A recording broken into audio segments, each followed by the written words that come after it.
ಗ್ರಾಮಗಳ ಮನೆದೇವರಾದ ರಂಗನಾಥ ಸ್ವಾಮಿ ದೇವಸ್ಥಾನ ಇರುವ ಗೋಮಾಳ ಜಮೀನನ್ನು ಪವನಪುತ್ರ ರೆಸಾರ್ಟ್ ಮಾಲೀಕರು ಅಕ್ರಮವಾಗಿ ರಾತ್ರೋರಾತ್ರಿ ಸುತ್ತ ಸೆಡ್ ಹಾಕಿದ್ದು ಕೂಡಲೇ ತೆರವುಗೊಳಿಸಬೇಕೆಂದು ಆಗ್ರಹಿಸಿ ಶಾಮಿಯಾನದಲ್ಲಿ ಕುಳಿತು ನಂತರ ಸಿಟ್ಟಿಗೆದ್ದ ಗ್ರಾಮಸ್ಥರು ಹಾಕಲಾಗಿದ್ದ ಶೆಡ್ ಅನ್ನು ಕೈಯಿಂದಲೇ ಕಿತ್ತೆಸೆದ ಘಟನೆ ಗುರುವಾರ ಬೆಳಗ್ಗೆ ನಡೆದಿದೆ.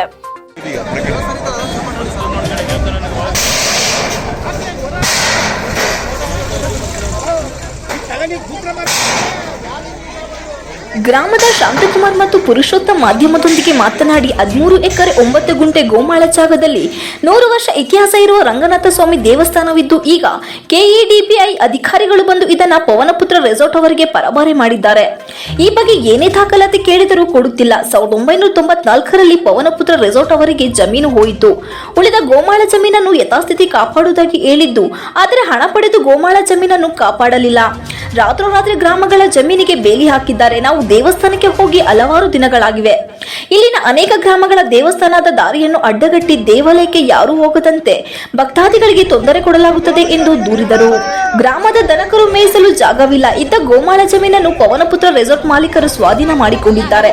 ಸ್ಥಳೀಯ ಶಾಸಕರು ಕೇಳಿದರೆ ನಿಮ್ಮ ಕೆಲಸ ನೀವು ಮಾಡಿಕೊಳ್ಳಿ ಎಂದು ಹೇಳುತ್ತಾರೆ. ಇನ್ನು ರೆಸಾರ್ಟ್ ಮಾಲೀಕರಿಗೆ ಕೇಳಿದರೆ ಶಾಸಕರೇ ಈ ಜಾಗಕ್ಕೆ ಬೇಲಿ ಹಾಕಲು ಹೇಳಿರುವುದಾಗಿ ಹೇಳುತ್ತಿದ್ದಾರೆ. ಜೊತೆಗೆ ಇದಕ್ಕೆಲ್ಲ ಪೊಲೀಸರದ್ದು ಕುಮ್ಮಕ್ಕು ಇದೆ. 50 ಜನ ರಿಸರ್ವ್ ಪೊಲೀಸರನ್ನು ನಿಲ್ಲಿಸಿಕೊಂಡು ಇಲ್ಲಿ ನಾವು ಏನೇ ಮಾಡಿದರೂ ಕೇಸು ಹಾಕುತ್ತಿದ್ದಾರೆ ಎಂದು ತಮ್ಮ ಅಳಲು ತೋಡಿಕೊಂಡರು. ಹಳೆಕೊಪ್ಪಲು, ದೊಡ್ಡಸಾವನಹಳ್ಳಿ ಗ್ರಾಮ, ತಮ್ಲಾಪುರ, ಮೂಡ್ಲಹಳ್ಳಿ, ದೇವಿಹಳ್ಳಿ, ಕುದರಗುಂಡಿ, ಮಾರನಾಯಕನಹಳ್ಳಿ, ಅಣಗನಾಳು, ಹೊಸಕೊಪ್ಪಲು ಸೇರಿದಂತೆ ಇನ್ನು ಅನೇಕ ಗ್ರಾಮಗಳ ಮನೆದೇವರು ಇದಾಗಿದೆ. ಪ್ರತಿ ವರ್ಷ ಶ್ರಾವಣ ಮಾಸದಲ್ಲಿ ಜಾತ್ರೆ ಕೂಡ ನಡೆಯುತ್ತದೆ. ಗೋಮಾಳ ಜಮೀನನ್ನು ಇವರು ಏಕಾಏಕಿ ಅಕ್ವೇರ್ ಮಾಡಿಕೊಂಡಿದ್ದಾರೆ.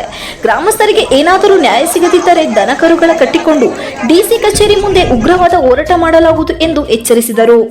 ಪ್ರತಿಭಟನೆಯಲ್ಲಿ ಗ್ರಾಮದ ಧರ್ಮಪ್ಪ, ಬಾಬಣ್ಣ, ದೇವಾನಂದ್, ಸ್ವಾಮಿಗೌಡ, ಅವಿನಾಶ್ ಇತರರು ಉಪಸ್ಥಿತರಿದ್ದರು.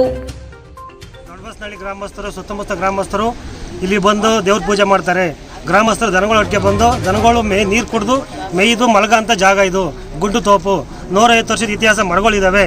ಇದು ಯಥಾಸ್ಥಿತಿ. ಇದು ಸುತ್ತಮುತ್ತ ನಮ್ಮ ಗ್ರಾಮಸ್ಥರಿಗೆ ಎಲ್ಲ ಸೇರಬೇಕು. ಈ ಪವನಪುತ್ರ ರೆಸಾರ್ಟರು 93-94 ಜಮೀನು ಹೋಯ್ತು. ಜಮೀನು ಹೋದಾಗ KDB ಅವರು ಈ ಯಥಾಸ್ಥಿತಿ ಕಾಪಾಡ್ತೀವಿ ಅಂತ ಹೇಳಿದವರು ಏನು ಮಾಡಿಲ್ಲ. ಇವನ ಹತ್ರ ಹಣ ಪಡ್ಕೊಂಡು ಎಲ್ಲರೂ ಬರ್ಕೊಟ್ಟಿದ್ದಾರೆ. ಎಲ್ಲ ರಾತ್ರಿ ಹೊತ್ತು ಬಂದು ಕೆಲಸ ಮಾಡ್ತಾರೆ. ಬೆಳಿಗ್ಗೆ ಹೊತ್ತು ಕೇಳಿದ್ರೆ ಏನು ಮಾಡಲ್ಲ ಅಂತ ರಾತ್ರಿ ಹೊತ್ತು ಕಾಂಪೌಂಡ್ ಹಾಕ್ತಾರೆ. ಪೂಜೆ ಮಾಡೋಕ್ಕೂ ಮಾಡ್ತಾ ಇಲ್ಲ. ದೇವಸ್ಥಾನಕ್ಕೆ ಹೋಗಿ ಒಂದು 6-8 ದಿವಸ ಆಯಿತು. ಯಾರನ್ನೂ ಒಳಗೆ ಬಿಡ್ತಾ ಇಲ್ಲ. ದನಗಳು ಮೇಸಕ್ಕೆ ಜಾಗ ಇಲ್ಲ. ನಾವು ಊರಲ್ಲಿ ಯಾವುದೇ ಫಂಕ್ಷನ್ ಮಾಡಿದ್ರು ಇಲ್ಲೇ ಮಾಡೋದು. ಕಾಡು ಬಸವಣ್ಣ ಜಾತ್ರೆ ಮಾಡಿದ್ರೆ ಅನ್ನದಾನ ಅಲ್ಲೇ ಮಾಡೋದು. ಮತ್ತು ಗ್ರಾಮಸ್ಥರು ಯಾವುದೇ ಒಂದು ಮುಡಿ ಕೊಡೋದಾಗಲಿ ಇಲ್ಲೇ ಮಾಡೋದು. ಏನೂ ಜಾಗ ಬಿಡ್ತಾ ಇಲ್ಲ. ಸತ್ರ ಗುಣಕ್ಕೂ ಜಾಗ ಇಲ್ಲ ನಮ್ಮೂರಲ್ಲಿ. ಈಗ ಆ ಥರ ಪರಿಸ್ಥಿತಿ ಆಗಿದೆ. ಇದರ ಜಾಗನ ಬಿಟ್ಕೊಡ್ಬೇಕು. ಗ್ರಾಮಸ್ಥರಿಗೆ ಮೀಸಲು ಮಾಡಬೇಕು. ಗುಂಡು ತೋಪು ಯಥಾಸ್ಥಿತಿ ಹೆಂಗಿತ್ತು ಹಂಗೆ ಇರಬೇಕು.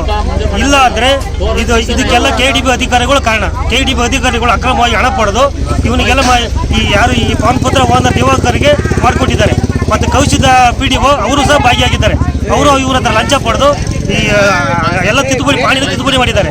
13 ಎಕರೆ ಪಾಣಿಯನ್ನು ತಿದ್ದುಪಡಿ ಮಾಡಿ ಈ ದೇವಸ್ಥಾನಕ್ಕೆ 1 ಎಕರೆ ಬಿಡ್ತೀವಿ ಅಂತ ಹೇಳ್ತಾರೆ. ಅದು ಈಗ ಒಂದು ಏನು 94-95 ಹೋದಂಥ ಜಮೀನು 13 ಎಕರೆ ಚಿಲ್ಲರೆ ಜಮೀನಿದೆ. ಆ ದಾಖಲೆ ನಮ್ಮ ಹತ್ರ ಇದೆ. ಎಲ್ಲ ನಕಲಿ ಅಧಿಕಾರಿಗಳೆಲ್ಲ ಕೈ ಚಳಕ ಮಾಡಿ ಇವನ ಹತ್ರ ಹಣ ಪಡೆದು ಗುಂಡು ತೋಪು ಇಲ್ಲ, ಏನೂ ಇಲ್ಲ, ರಾತ್ರಿ ಮರಗಳಿಗೆ ಬೆಂಕಿ ಹಾಕೋದು, ಕಾಂಪೌಂಡ್ ಹಾಕೋದು, ಈ ಥರ ಮಾಡಿ ಅನ್ಯಾಯ ಮಾಡ್ತಾವ್ರೆ. ಇದು ಹೋರಾಟವನ್ನು